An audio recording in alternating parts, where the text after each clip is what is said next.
Muy buenas tardes, noches a todas las personas que nos están acompañando. Es nuestro primer conversatorio en el año 2021. Desearles un feliz año. Este año vamos a seguir trabajando estos encuentros en beneficio de los cuidadores informales y de los cuidadores principales y sus familias. Este año vamos a encontrar el trabajo de cuidados paliativos, que es un tema que la Red Latinoamericana de Cuidadores tiene énfasis en el presente periodo. Es algo muy importante para nuestros pacientes, nuestro trabajo, los familiares, y tenemos que aprender a tocarlo, a trabajarlo. Hoy agradecemos la compañía del psicólogo Daniel Domínguez, psicólogo clínico, tiene experiencia, escritor, eh, trabaja con el tema aquí en Colombia y a nivel latinoamericano, y vamos a aprovechar todo su conocimiento y todo lo que nos va a compartir hoy. Y a Claudia Ross, que ustedes la conocen ya, de la directora ejecutiva de la red, que dentro de la red es la persona que está trabajando en crónicos paliativos, una persona que se ha trabajado en el área, se ha especializado. Entonces los dejo con ellos y muy buenas tardes a todos. Me alegra saludar a los que estoy viendo en el chat, eh, que somos una familia. Como red seguimos trabajando por ustedes. Pero entonces ahorita recuerden que las preguntas que tengan las pueden escribir en el chat y yo las comparto más tarde. Claudia, por favor, entonces.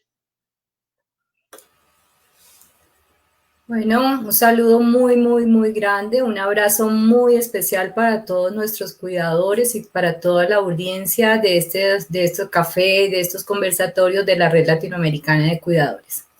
Para mí es un placer infinito tener a alguien con quien contar para que nos hable sobre este tema tan importante de cuidados paliativos, que ha sido, digamos, un camino que nosotros hemos querido recorrer como cuidadores y como formadores para iluminar no solamente la labor del cuidador, sino esa vida y esa calidad de vida de las personas cuidadas. Hemos trascendido y hemos hablado transcurrido en este tema del cuidado informal hace mucho tiempo, y con estos conversatorios nosotros lo que queremos es acercarnos con estos conceptos, con estas herramientas, para que esta labor sea menos extenuante, para que sea más comprendida, no solamente por parte del cuidador, sino por la comunidad, por las familias, por los contextos generales, incluso por las instituciones prestadoras de salud, por el contexto Estado, que tiene que cuidar o que tiene que tener muchas políticas de salud y mejorar el sistema sanitario. Estamos en una coyuntura que no ha cambiado del 2020 al 2021, y eso pues nos hace pensar que al interior de nuestros hogares, al interior de los lugares donde se prestan todos estos servicios de cuidado, de cuidar, se necesitan cada vez más informaciones, más conocimientos, más herramientas, mejores abordajes, para que todo esto sea más llevadero, para que todo sea, como como lo va a explicar Daniel, más suave, se pueda mitigar, digamos, que se puedan acompañar y suavizar muchas circunstancias, y sobre todo en esto de las enfermedades que aborda el tema paliativo. Entonces le damos la bienvenida a Daniel, le agradecemos muchísimo por estar con nosotros, y pues vamos a dejarlos que él haga su presentación, que empiece a contarnos sobre qué es ese cuidado, qué son los cuidados paliativos y lo que él considera nosotros debemos comprender como una fundamentación inicial para entender sobre este tema. Buenas tardes, Daniel, bienvenido. Hola Claudia, buenas tardes, y buenas tardes a todas las personas que en este momento están conectadas. Pues para empezar, el cuidado paliativo es una oportunidad, yo lo digo, es una oportunidad para el sistema que va más allá de lo que comúnmente se espera de un sistema de salud. Normalmente hemos estado acostumbrados a que salud es sinónimo de tratamiento, de rehabilitación, de prevención, pero hay una parte del curso de la vida del ser humano donde, llegado a tener una enfermedad crónica avanzada, de tal modo que ésta sea irreversible o que sea degenerativa o que sea progresiva, pues requiere de unos cuidados especiales que no necesariamente tienen que ver con el acto de curar, sino con el acto de aliviar. De hecho, la palabra paliativo viene de la palabra paliar, que significa aliviar. Entonces, muchas veces cuando una persona escucha cuidados paliativos, lo primero que se imagina es se va a morir. Y bueno, lo cierto es que todos nos vamos a morir. ¿Sí? Desde el momento en el que nacemos empezamos a morir y por tanto, desde ese punto de vista, todos seríamos personas o pacientes terminales. La única diferencia es que cuando a ti te dan un diagnóstico de una enfermedad avanzada, la muerte, siempre digo yo, es un poco más evidente, pero es justamente en ese momento, desde el momento del diagnóstico, cuando se requiere de una intervención especial. Desde el momento del diagnóstico se requiere una intervención especial llamada cuidados paliativos, que hace referencia a la posibilidad de darle calidad de vida y de atender todos los síntomas en los niveles y en las dimensiones orgánica, social, familiar y espiritual de las personas o de los pacientes, pero no solamente de sus pacientes, sino también de su red de apoyo, de su familia y por tanto de sus cuidadores. Digamos que a grandes rasgos eso es lo que se entiende por cuidados paliativos y por supuesto es una intervención donde, como les mencionaba, arranca en el momento del diagnóstico y ni siquiera termina en el momento de la muerte del paciente, sino que continúa pues en la fase de duelo de la familia, si llegará esto a pasar. Cuando tú hablas de oportunidad, cuando tú hablas de esas, digamos, esas condiciones de intervención, creo que estamos hablando directamente ya para lo que nosotros tenemos en audiencia, que son estos cuidadores informales, familiares, posiblemente también tengamos formales. Entonces, digamos que quisiera que habláramos de esto, de cómo sería esas principales características o a lo que debe abocar o lo que debe afrontar un cuidador y frente allá cuando hay un diagnóstico que tenga la necesidad de intervención de cuidados paliativos. Sí.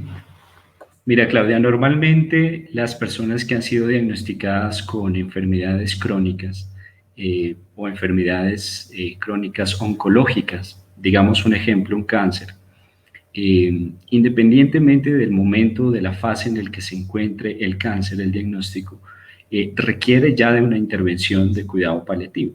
¿Por qué? Porque en el momento en el que una persona va a recibir una noticia, ya hay una, digamos que una circunstancia de mucha tensión psicológica, de mucha tensión espiritual, de mucha tensión emocional, que requiere de unas técnicas especializadas, por decirlo así, y te cuento algo, mira, a veces que esa es como la primera fase, es la comunicación, la información de la enfermedad.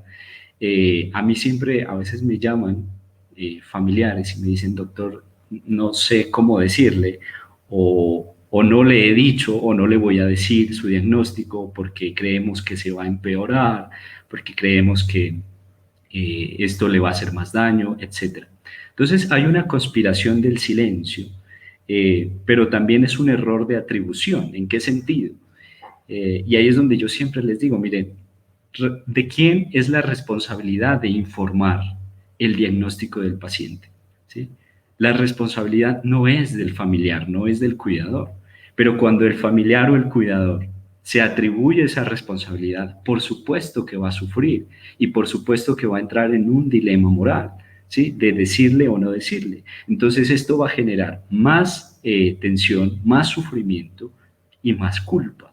Entonces, este es un trabajo que le corresponde a los equipos médicos de profesionales. Ahí es donde arranca el cuidado paliativo, ¿sí? En los profesionales, ellos son las personas que deben estar encargadas de poder transmitirlo de la manera más humana y de la manera más correcta y digna ese tipo de informaciones. Ahí es donde arranca, digamos que el reto del cuidado paliativo y es empezar a atender todas esas dimensiones desde el momento de la comunicación del diagnóstico y en adelante, pues obviamente se ingresa a un mundo de identificar cuáles son las principales necesidades o preocupaciones tanto del paciente como del familiar que se deben intervenir.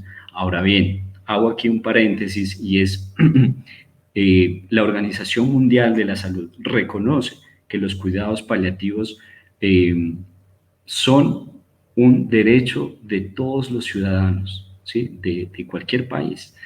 Lastimosamente, en muchos países, especialmente en los latinoamericanos, el cuidado paliativo sigue siendo una deuda pendiente con las personas, porque hay mucho desconocimiento, poca formación en los profesionales y por tanto no hay las políticas suficientes para que se haga una intervención correcta. Afortunadamente en Colombia, para las personas que estén en Colombia, ya hay una ley, sí, la ley 1733 del 2014, que respalda, y si te das cuenta es muy temprana, son hace 6, 7 años apenas, mientras otros países, digamos que llevan décadas en este tema, pero que ya se ha logrado avanzar y que está dando algunas garantías en el sistema para que las personas puedan acceder al cuidado paliativo. Ahora bien, aquí hay un mito y es que a veces el cuidado paliativo solamente se lo compara con el dolor, ¿sí? Entonces, y mira, yo quedo muy asombrado cuando voy a otros departamentos porque muchas personas que han sido diagnosticadas con cáncer y que están en unas fases muy avanzadas, a veces cuando ya ha hecho metástasis la enfermedad y se ha expandido por todo el organismo y tienen dolores muy fuertes, pues los mandan a cuidado paliativo. Y cuidado paliativo, entonces, es el médico del dolor le receta su acetaminofén y se fue para la casa. Eso no es cuidado paliativo.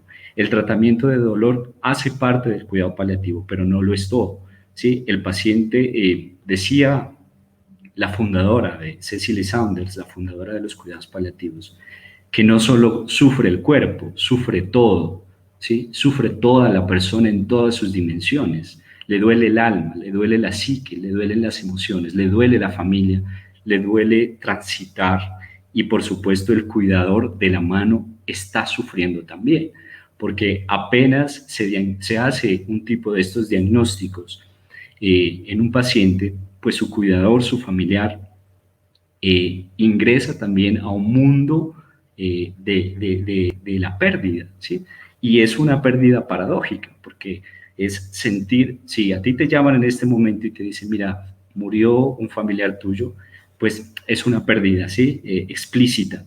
Pero si te dicen, mira, tu hijo tiene cáncer, es una paradoja, porque aún no lo has perdido, pero sientes que lo estás perdiendo. Entonces requiere de una intervención profesional también, y esto hace parte también de los cuidados paliativos. Voy a tomar con lo que iniciaste con los errores de atribución, porque creo que hacen un buen capítulo para armar desde la formación y desde la necesidad que tenemos de lo que discutíamos un poquito, mejorar esa comunicación de parte del profesional, de parte del médico, de parte del especialista con su paciente, de tomarse el tiempo para explicar, para conversar este tema tan difícil. Desafortunadamente los tiempos de los médicos están bastante limitados, pero ello no quiere decir, entonces vamos al abordaje de lo que nosotros esperamos que nos diga o que discutamos hoy. Si una parte de esta conversación es el profesional, que tiene errores al transmitir, entonces también podemos trabajar con los cuidadores y con el paciente para que sepa preguntar, para que sepa abordar, para que se dé el tiempo y para que sienta que eso lo puede hacer. Entonces, digamos que ahí sería muy importante, pues primero, o sea, por supuesto el tema de los profesionales, segundo, el abordaje de la comunicación del paciente cuando ya tiene su situación, de que entienda que sí tiene derecho a una red de apoyo, que el Internet no es solamente el que lo puede ayudar ahora, ¿cierto? Ni el vecino que ya tuvo la enfermedad, ni el que se sentó al lado mientras está esperando su cita médica, sino que abra más ese espectro de su situación para que acuda a una ayuda verdadera, profesional, llamémosla profesional, coherente, humana, sensible a esta situación. Entonces, digamos que quisiera que profundizara eso que tú has llamado espiritual, todas esas dimensiones de necesidades. Entonces, que hablemos un poquito cómo ese cuidador y ese paciente debe también tomarse el tiempo para entender y para comprender qué es lo que pasa. Eso por un lado. Lo otro que quisiera decir es que efectivamente cuando las enfermedades o las patologías o los diagnósticos terminales son más agresivos es cuando la gente tiene más miedo, ¿no? Es decir, y como que inmediatamente lo físico lo lleva a que tiene que necesitar ayuda.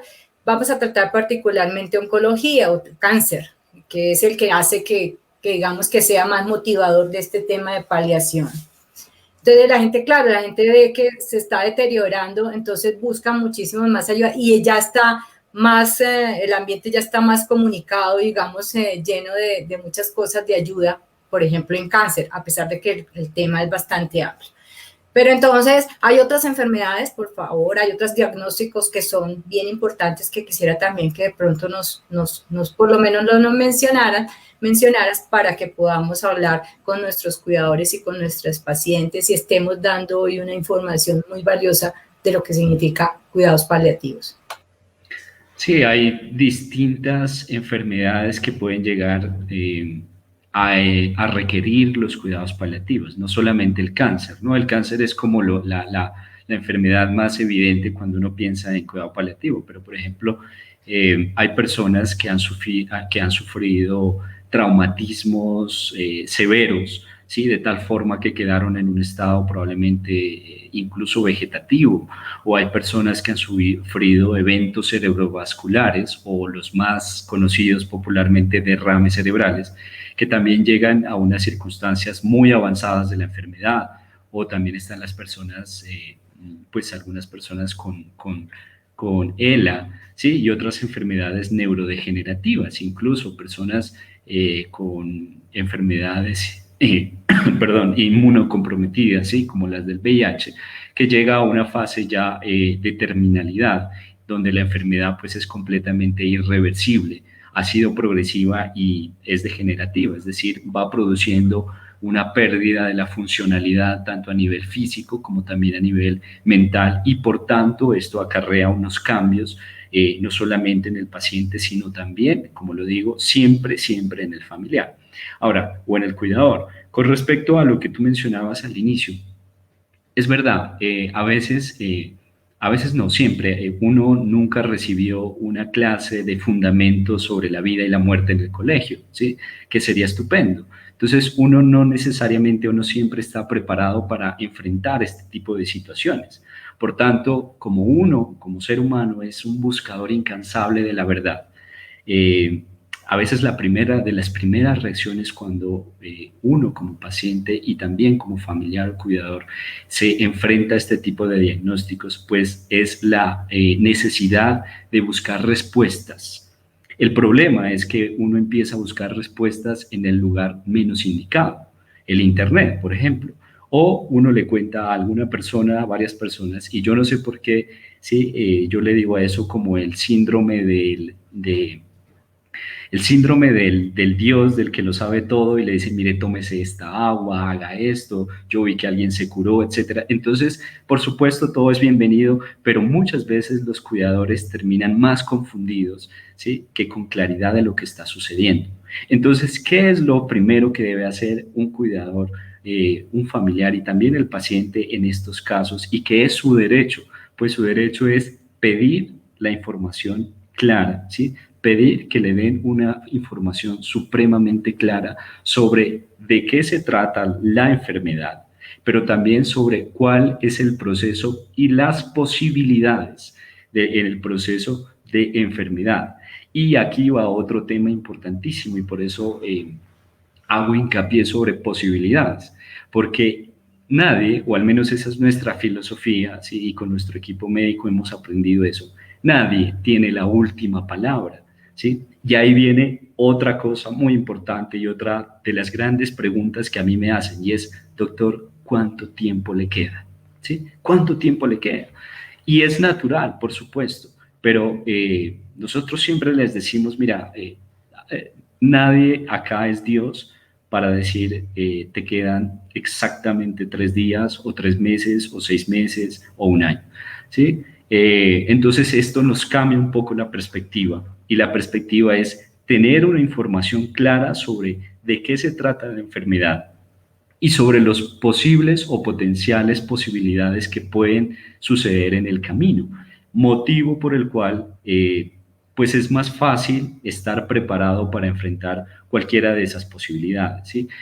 Cuando nosotros hemos descubierto, incluso hemos diseñado nuevas metodologías para intervenir desde el primer momento en el que ingresa un paciente y su familia a la clínica, para intervenirlos y para darles claridad sobre lo que está sucediendo, de modo que las expectativas no se conviertan después en un asunto de culpa o en un asunto de rabia o en un asunto de confusión y por tanto de sufrimiento, ¿sí? Porque no es lo mismo, por supuesto, para una persona que piense que, o que el médico le diga, mira, vas a durar 5 años, un ejemplo, y murió en una semana. Entonces, mira la decepción y el dolor que puede acarrear pues a su cuidador y a su familiar frente a estos hechos.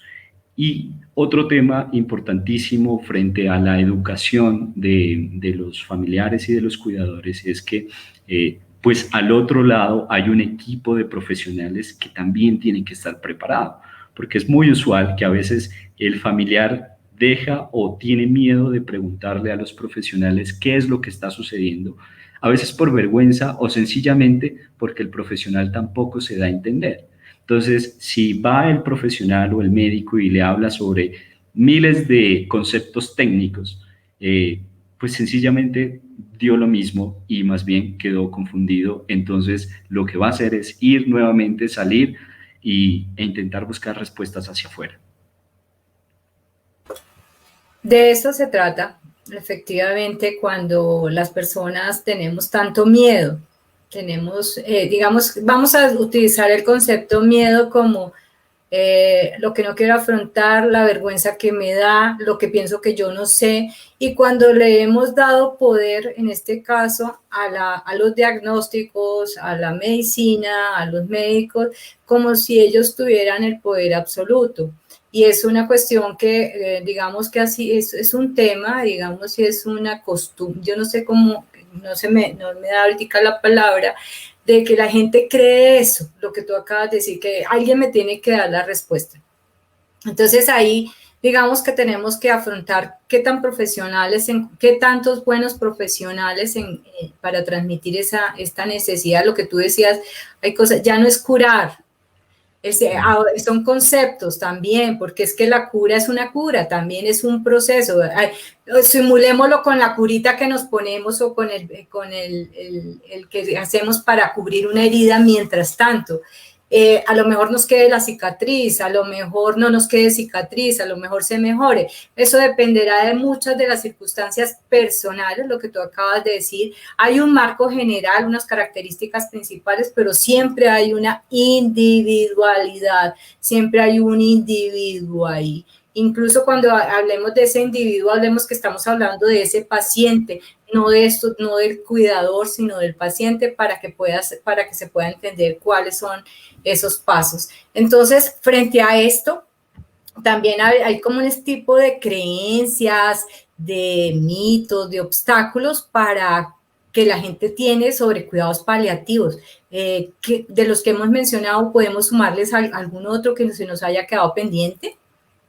¿Otra limitante para entender cuidados paliativos? Sí, pues mira, normalmente cuando uno escucha cuidado paliativo, la gente suele pensar ya no hay nada más que hacer, ¿sí? Lo cual es que quizás ese es el mito más dañino que puede existir, porque la verdad es que hay por hacer muchísimo, ¿sí? Hay por hacer con el paciente, con la familia, es más, es el momento, a veces es quizás la última oportunidad que la vida te da para incluso reevaluar tu propio sentido de vida, como paciente o como cuidador. Y bueno, y tú has entrado en un tema importantísimo que es la singularidad. Cada persona es única y por tanto cada dolor, cada sufrimiento es único también.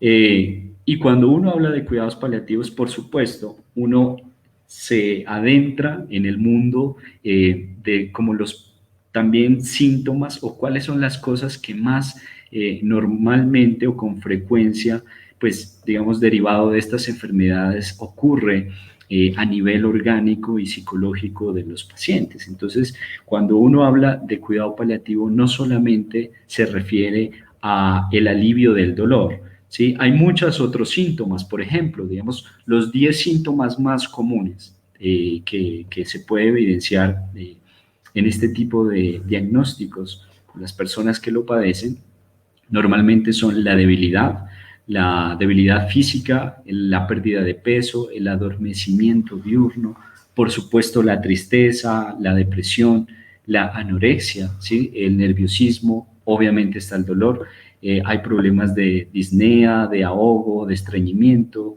etc. Entonces hay un cúmulo de síntomas que a veces se dejan de lado y por supuesto esto le quita calidad de vida a una persona, ¿sí?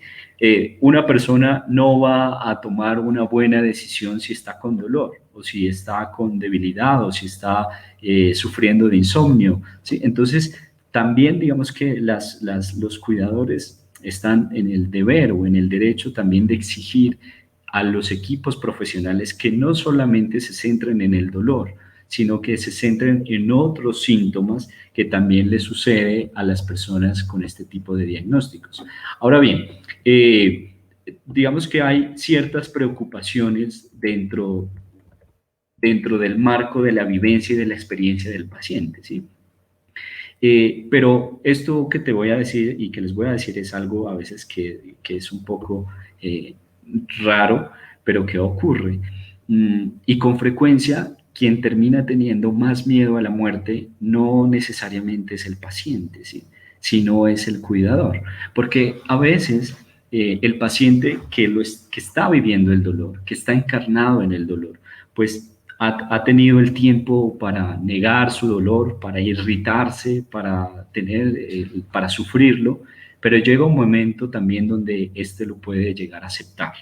No obstante, y justamente hablando de los apegos, para el cuidador suele ser a veces más difícil, ¿sí? Más difícil. Y bueno, en este tema de desprenderse del otro, por supuesto empiezan a aflorar muchas circunstancias de emocionalidades como la culpa, como la rabia, como el arrepentimiento, ¿sí? E incluso el cuidador puede llegar a cuestionarse quizá lo que le dio a mi paciente es por culpa mía o porque no hicimos algo bien en el camino, qué pasó, porque a mí. Entonces, también, digamos, si te das cuenta, este tema de circunstancias que van aflorando en función de estos diagnósticos requieren ser intervenidos, porque a veces pues cuando tú estás en medio de tu propio dolor, estás ensimismada, de tal forma que es imposible a veces ver la luz y ver otras circunstancias bonitas y positivas que a pesar del dolor pueden estar sucediendo, pero que uno a veces deja de escucharlas por estar ensimismado en esas emociones y en esos sentimientos. Tú has tocado este tema de cómo se cómo uno es luz o cómo un tema, un abordaje puede ser luz para alguien. Porque efectivamente es muy agobiante, nadie dice que no, que esto es fácil, o sea, que sea un proceso fácil, pero es importante entender que hay muchas maneras de caminarlo como cuando uno va a una caminata muy larga donde se pone el protector, se pone el calzado adecuado, usa los herramientas y lleva como un mapa que por lo menos lo va acercando al lugar que va a llegar. Entonces, estos temas que son, digamos, ese tema de lo que acabamos de hablar, del miedo, tiene que ver mucho con las creencias culturales, tiene que ver con la educación, tiene que ver mucho con que tú decías, hablar de la muerte es como si fuera la parte más terrible, y efectivamente, pues, digamos que es más terrible para quien está afuera que para quien está dentro, como siempre. Siempre es así. Por eso en psicología y en todas estas partes siempre nos hablan mucho de esa empatía, de hablar de empatía. Particularmente siento que es uno de los lugares más difíciles, porque es que no es verdad que tú puedas alcanzar a lograr estar allá, en esa situación. Pero sí ayuda muchísimo que un cuidador o que las experiencias de los cuidadores sean compartidas para que ese sentimiento, esas situaciones que se parecen en algunos aspectos den luces para este tema.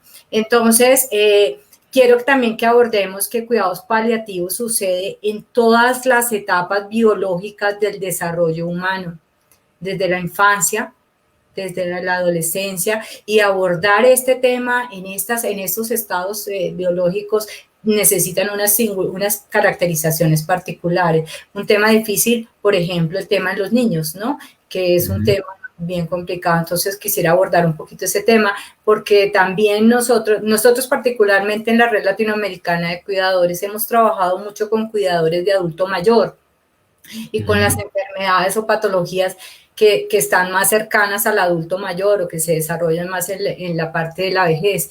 Pero entonces quisiera también no dejar de lado, me parece muy importante para esta parte de los jóvenes, de los niños, porque pues también se sucede, eso no lo podemos evitar. Sí, por supuesto. Bueno, como tú lo has dicho, si cada ser humano es único y singular, pues imagínate también la etapa del curso vital en el cual cada persona se ubica. Por supuesto, lo que yo voy a decir es una generalización, pero teniendo en cuenta y teniendo presente de que cada persona sufre la enfermedad o sufre una circunstancia de estas de una manera completamente singular y única.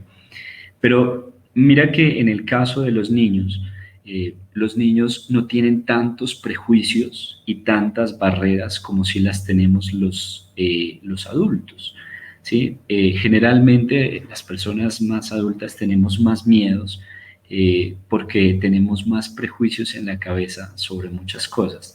Pero también es un tema cultural, porque hay culturas donde a los niños desde pequeños les enseñan o al menos les transmiten la información y el concepto de la muerte como algo natural, ¿sí? Como algo natural, como parte del proceso natural de la vida, y por tanto ellos lo conciben de esta manera. Y no solamente en su infancia, también pues en la etapa en la que se encuentren.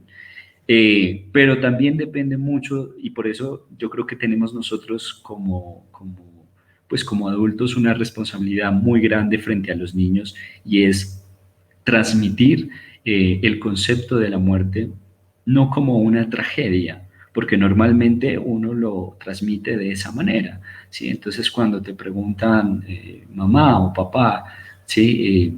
Voy a morir, te vas a morir algún día, el solo hecho de la respuesta a nivel de lenguaje no verbal, de cómo tú lo vas a transmitir, ya dice mucho y le permite al niño interiorizar ese concepto, pero con emociones también negativas, ¿sí? Entonces, por supuesto, depende mucho de la cultura en el que se ubique el niño o de la microcultura de la familia donde haya crecido, también la forma en la cual éste pueda asumir la muerte y tener conciencia de ello. ¿sí? Yo he tenido casos donde lo más difícil del cuidado paliativo con los niños realmente no es que el niño pueda comprender la finitud de la vida, sino que los padres puedan comprender esta finitud y que ellos logren desprenderse.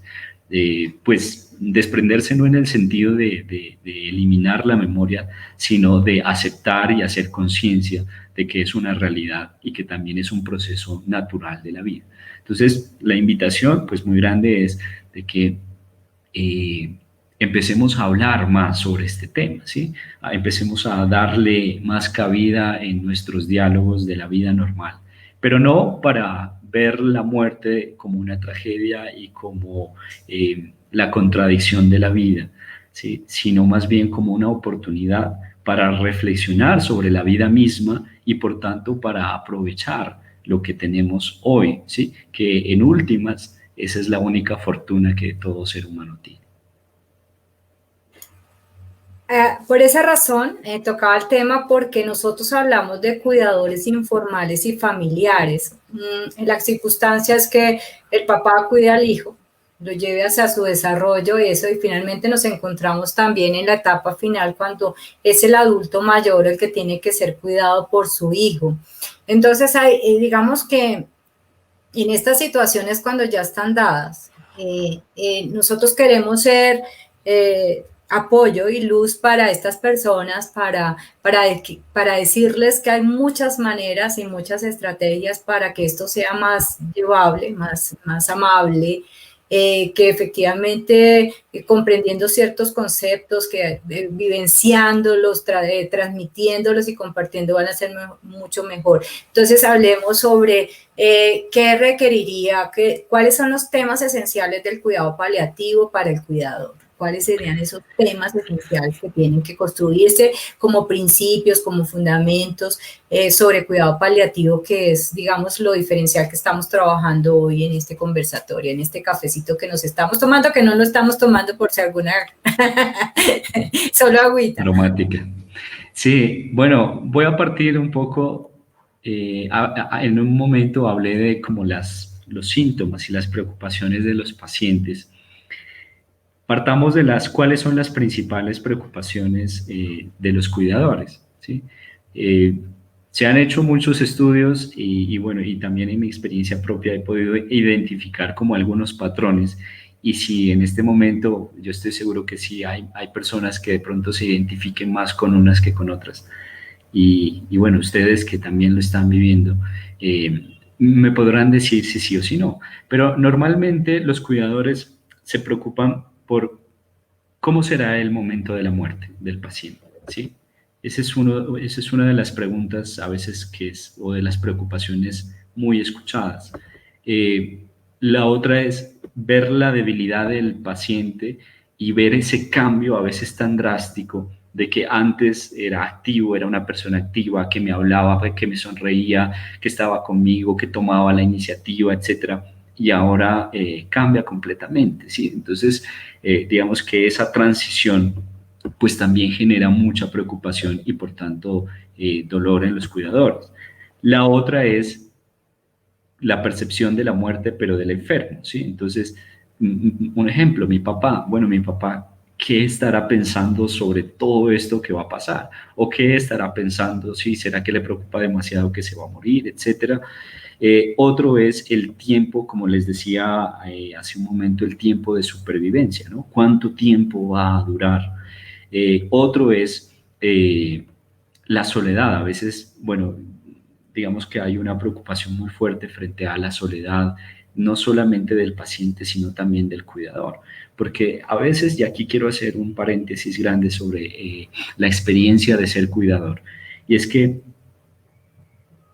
a veces los cuidadores por decir, van más allá de los límites y también pueden estar sufriendo, ¿sí? Sufriendo a la par con el paciente porque su vida empieza a cambiar y empieza a haber un desequilibrio en las dimensiones de su vida, especialmente en las dimensiones sociales, ¿sí? Entonces deja de tener contacto con la sociedad porque empieza a darle demasiado, mucho, excesivamente tiempo al paciente, y a veces también se siente culpable si no puede estar todo el tiempo con él. Entonces se puede llegar a sobrecargar y por tanto, de hecho, hay un síndrome, ¿no? Tú lo conoces, que se llama el síndrome del cuidador o del quemado.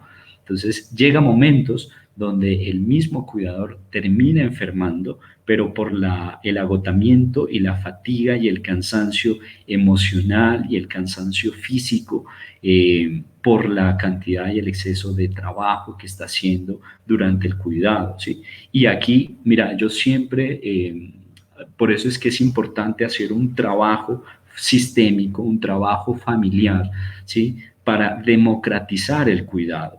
Normalmente en las familias es muy frecuente que a veces cogen al soltero, al que no tiene trabajo, al que no tiene seguridad social, al que está en la casa, le encargan todas las responsabilidades y por tanto este termina sobrecargándose y también puede terminar enfermándose a tal punto de desarrollar enfermedades también crónicas, porque las enfermedades crónicas muchas se desarrollan también por la cantidad de estrés y de los hábitos de vida que uno tiene. Entonces, con base a todas esas preocupaciones, en cada una de esas preocupaciones, siempre es menester buscar ayuda, ¿sí? Lo primero que un cuidador tiene que tener presente es que él solo no puede ayudarse a sí mismo sin antes buscar ayuda también de otras personas, otros profesionales, y que después de eso, después de que les faciliten esas herramientas, o como en este caso que estamos compartiendo conocimiento,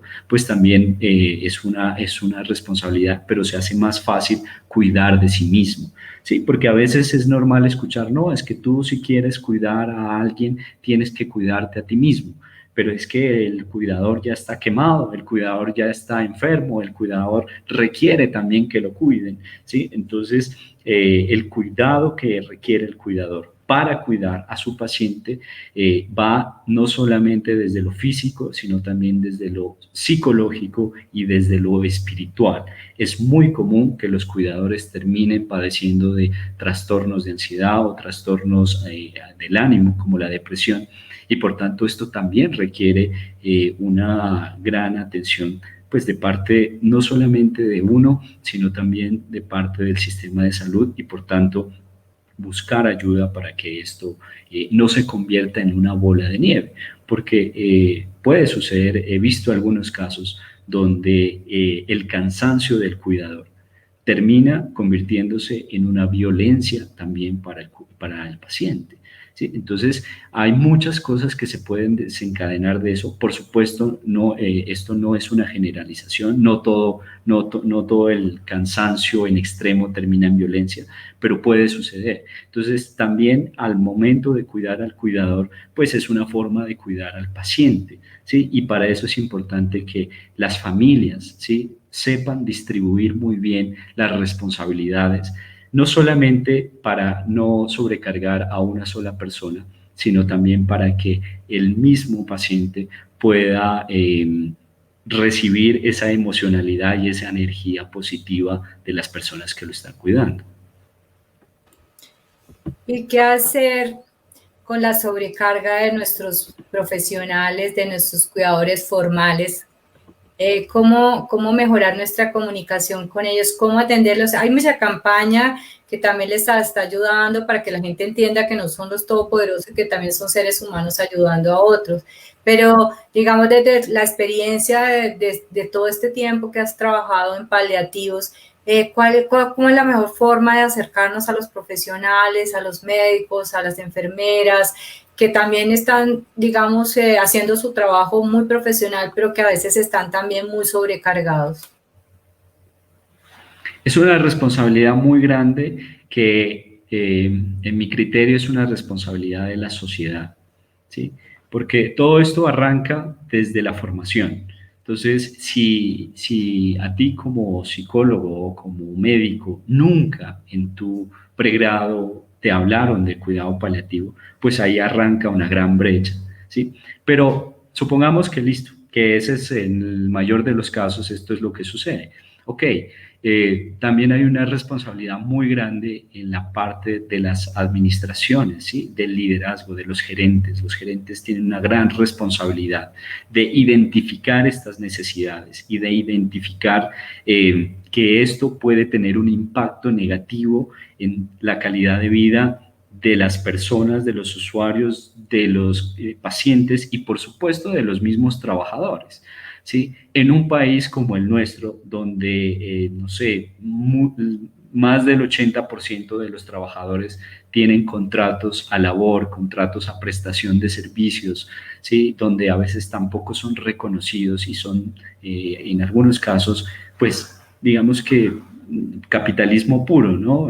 Son tratados como el objeto que tiene que producir y producir y producir, pues el profesional termina convirtiéndose casi que en un ingeniero del cuidado, no en un cuidador, sino un ingeniero del cuidado, porque termina mecanizando el cuidado y por tanto se vuelve en algo tan rutinario que al paciente de la habitación 101 lo va a tratar exactamente de la misma manera como al paciente de la 502, ¿sí? Y en eso los tratará como en un número, pero no, realmente la apuesta es a que cada profesional pueda tratar de una manera singular, que le devuelva la dignidad, que le dé el valor que se merece, que le dé el reconocimiento como persona que se merece a esa persona. Y también es de mucha educación. Mira, yo te cuento una anécdota. En algún momento hubo una docente, una profesora de prácticas, que me dijo, Daniel, y yo,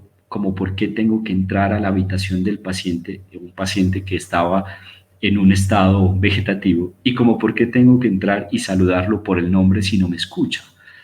Bueno, entonces, imagínate, digamos que esta forma de pensar es una forma muy mecanicista y es una forma muy objetivista en el sentido de que el otro pareciera para algunas personas que deja de ser un sujeto y una persona cuando pierde su funcionalidad cognitiva o su funcionalidad física. Y lo cierto es que no, uno sigue siendo persona incluso después de la muerte, porque uno sigue teniendo una relación con la persona, solo que cambia la forma de relacionarse, ya no es una relación de contacto físico, es una relación de contacto espiritual, ¿no?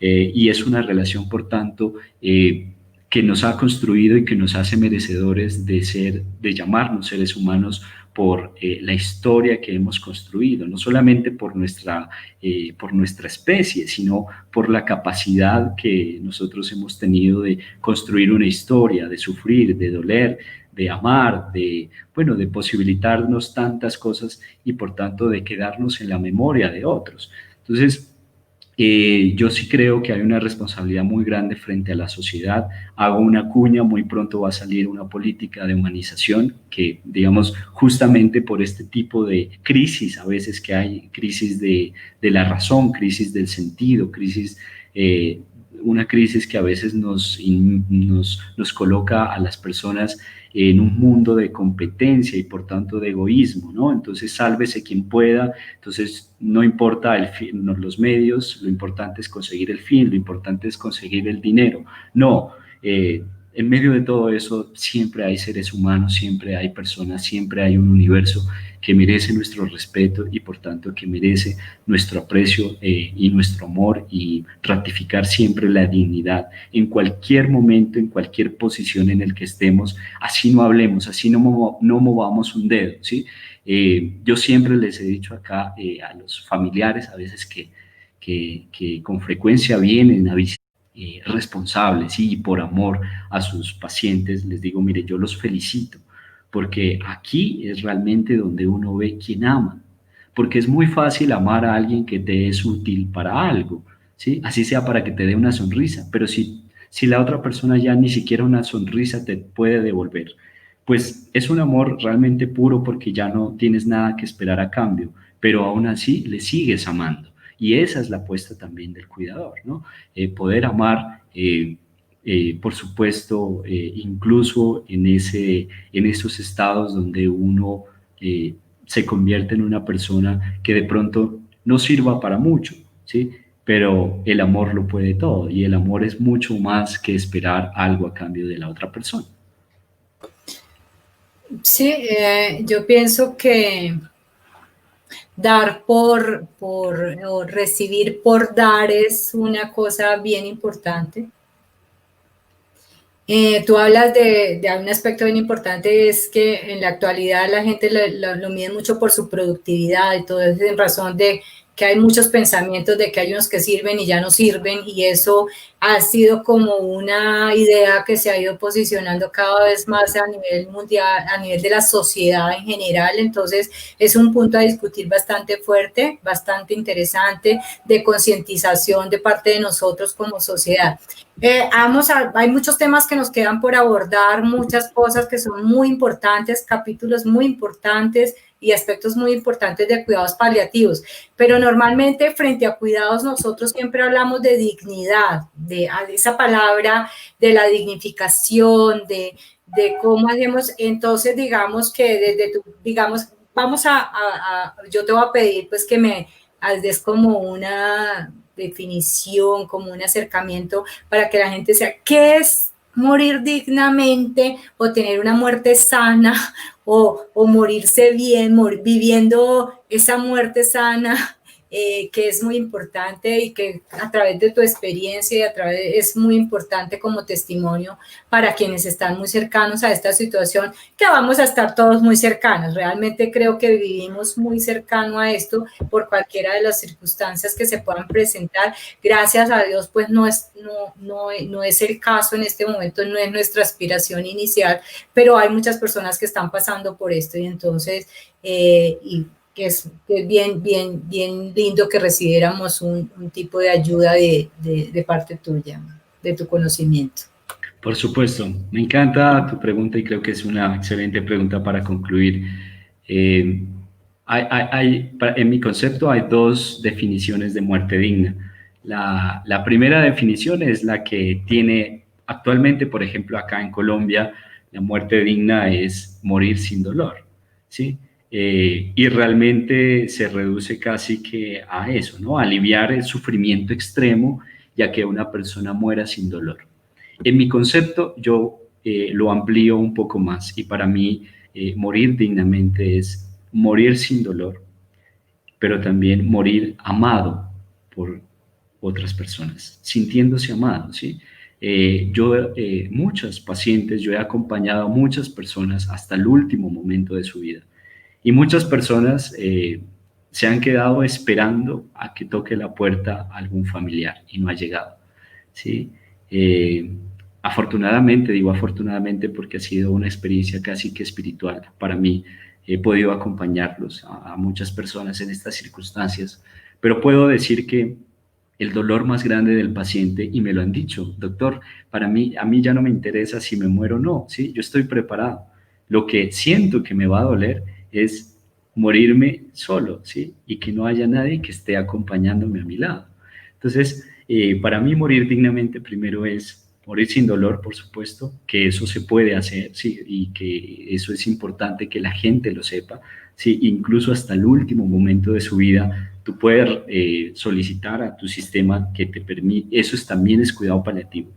Pero por otro lado, la responsabilidad muy grande que uno tiene como cuidador o familiar es amar al paciente, amar a la persona que está atravesando esa enfermedad hasta el último momento, ¿sí? De tal forma que se siente esta persona, que no se sienta sola. Y sentirse amado, un poco desglosando el concepto, es permitirle al otro que pueda trascender con gratitud, con alegría y sin arrepentimientos, porque hay muchos arrepentimientos a veces al final de la vida, ¿no? Y uno de esos grandes arrepentimientos es por qué no compartí más tiempo con mi familia, o por qué no dije lo que quería decir, o por qué no me permití ser más feliz, o por qué no hice lo que yo quería hacer y no lo que otros querían que hiciera. Entonces, desde esos arrepentimientos también uno puede ayudarle a la otra persona, incluso después de un diagnóstico como estos, ayudarle a reencontrar su sentido de vida. Entonces, mira que el acto de cuidar no solamente es un acto de moverlo, cambiarlo, quitarle el pañal, bañarlo, sino también es una experiencia espiritual de aprendizaje recíproco, porque siempre va a estar en un continuo aprendizaje el paciente y el cuidador, continuamente. Estamos de acuerdo. La dignidad es esa posibilidad de reencontrarme, de conocerme siempre en todas las circunstancias. Apareció nuestro jefe por acá. No, yo encantado escuchándolos, compartiendo con las personas que están viéndolos y aprendiendo de todo lo que ustedes han dicho. Antes de arrancar el conversatorio hablaban Claudia y Daniel y hablaban que este tiempo era muy corto y que era mucho lo que tocaba hablar. El tema es largo. Las personas que nos están siguiendo, lo mismo, quieren saber más sobre crónicos, paliativos, sobre tanatología. O sea, sería muy interesante y es el objetivo del área este año, como no hemos hablado, pues más adelante poder abrir estos espacios contando con el tiempo del doctor Daniel, obviamente, y entonces los podríamos ir programando. No sé si ustedes quisieran rematar, dejar una idea ya al público y nosotros le estaríamos informando al público cuándo podremos retomar estos temas. Daniel. Ok, bueno, pues nada, primero que todo, muchas gracias por el espacio. Yo quiero rematar, como dice Juan Carlos, diciéndoles a todas las personas que de pronto estén pasando por estas circunstancias, al final de todo, lo que más importa son los pequeños detalles y son las personas a quien amamos, ¿sí?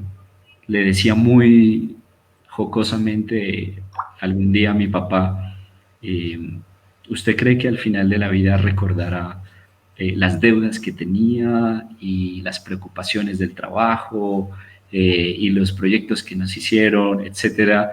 No, ¿sí? Realmente vas a recordar ese instante, ese día en que fuiste y te tomaste un café con una empanada, ¿sí? Con tu hermano y hablaron de la vida y se rieron de cualquier cosa. Esos son los últimos, en los últimos instantes de la vida de un ser humano, eso es lo que realmente importa, ¿sí? A veces uno instrumentaliza demasiado el cuidado y a veces deja de tener sentido lo que es más importante y más valioso. Y siempre, siempre lo más valioso, detrás de eso siempre está el amor. Qué bonito. Yo tengo algo que agregar. Eso es muy cierto, lo que tú acabas de decir, y hay mucha vivencia. Las enfermedades traen dolor, el cuerpo trae dolor, la parte física, biológica trae dolor, trae incluso desde su pensamiento, desde su cerebro, trae una información que le sustrae y lo agobia. La medicina, la psicología, todas estas áreas de apoyo tienen unas herramientas muy importantes para comprender y facilitarnos el acceso a esas herramientas. Como bien hablaba Daniel hace un rato sobre el dolor, pues existen muchos mecanismos y muchas formas entrenadas para cuidados paliativos para manejar y paliar ese dolor, para que permitirle al paciente y a las personas tener esos momentos de vivencia, porque de verdad que hay unas enfermedades bien difíciles, con síntomas bien fuertes, pero existen estrategias para que esos abordajes nos den un tiempo para eso que acaba de decir Daniel, conversar o entender lo que la persona está sintiendo o está pensando. Muchas veces vamos a tener cuidado de personas que están en estado vegetativo, que no van a poder comunicarse, o que sus circunstancias de enfermedad le han quitado la voz o le han quitado alguno de los sentidos. Pero hay unas maneras de conocernos y de aproximarnos, que es lo que tú acabas de decir, acompañar, compartir, sentir, que son las herramientas y los instrumentos iniciales que nosotros tenemos como cuidadores.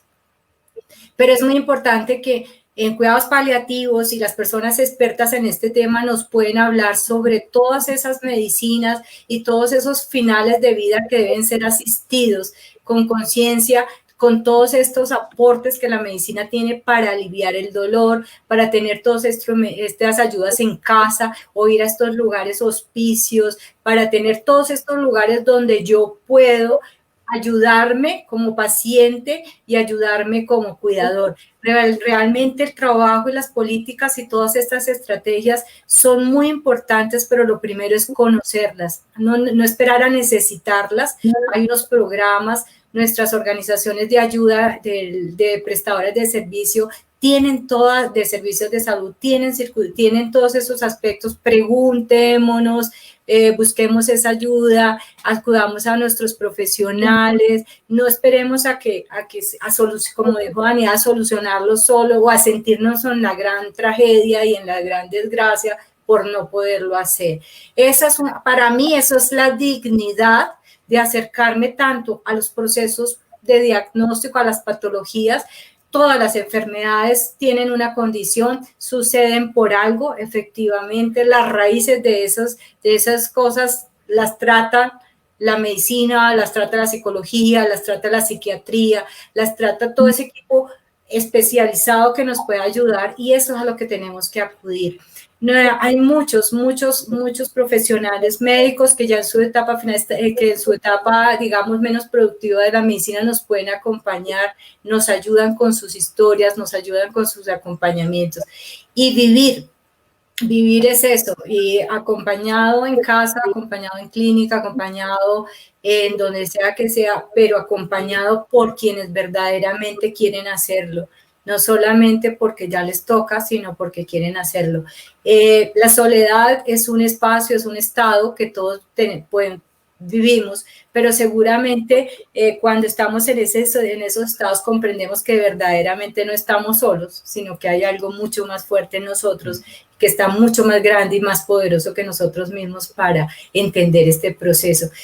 Yo sí pienso, Daniel, y quisiera comprometerte, porque hay temas sobre los derechos, sobre la parte, digamos, el marco legal, sobre todos esos elementos y, digamos, y procesos que nos pueden ayudar a comprender y a formarnos como los mejores cuidadores paliativistas, en este caso desde la parte informal y desde la parte familiar, desde que es muy importante, es una parte de la vida muy importante. Creo que todos estamos muy cercanos a estamos frente a una enfermedad, porque esto que está pasando es una enfermedad, también requiere de una fortaleza y de conocimiento por parte de nosotros, y yo pienso que podemos tener otro momento bien importante con un marco mucho más concentrado sobre cuidados paliativos, y que podemos ayudar a toda nuestra audiencia, a todos nuestros cuidadores, y que para la red latinoamericana sería muy importante. Es un tema bien bonito, pues habla mi pasión primero, mi vocación y mis ganas de aprender, y pues que creo yo que es como una voz de quienes estamos en esta parte del cuidado. Entonces, muchísimas gracias, y bueno, creo que vamos a tener otra oportunidad de trabajar en este tema. Con el mayor de los gustos, y solamente por complementar, Claudia, todas las personas tienen derecho a ser atendidas tanto en un centro como en el domicilio, ¿sí? Okay. Y recuerden nuevamente, cuidados paliativos no solamente es la atención del dolor, es una atención integral, integral de todas las dimensiones principales del ser humano, incluso la espiritual. ¿Sí? Entonces, sí es importante que no sufran solos, que busquen ayuda, y bueno, para las personas que estén en Colombia o que estén acá en Bogotá, aquí queda un servidor más, y también nuestra clínica que se llama Esencial IPS. Creo que un tema bien importante es hablar del confort y el bienestar, que es un tema bien específico para paliativos que nos ayudaría a entender muchísimo más este tema. Sí, y algo muy importante, y les dejo esta última herramienta a todos, es: no hay cosa más bonita que ver a una persona en los ojos y decirle cuál es tu historia, ¿sí? Y qué te preocupa. Solamente con esas dos preguntas, ustedes como cuidadores formales o informales pueden cultivar mucho la compasión y pueden cultivar mucho esa empatía de la cual hablaba también Claudia, que es la que finalmente nos va a conectar con el otro, ¿sí? Y que es lo que le va a permitir al otro sentirse realmente una persona, porque al final de la vida también es lo que importa, ¿sí? Sentirse reconocido y que uno pueda llegar al final de la vida y decir, valió la pena. Vale la pena. Bueno, muchísimas gracias, Daniel, muchísimas gracias, Claudia, muy amable, un tema muy interesante. Es un primer paso en el camino que tenemos que dar. Como dijo Claudia, en un momento vamos a comprometer a Daniel para una próxima charla y les estaremos avisando para cuándo la tendremos. En todo caso, invitarlos para dentro de 8 días a la misma hora, que seguiremos compartiendo temas de interés para todos. Entonces, muchísimas gracias por su asistencia y estamos abiertos a los temas y a los comentarios que ustedes tengan, que seguiremos respondiendo. Muchísimas gracias, que estén bien y hasta dentro de 8 días. Chao. Hasta luego.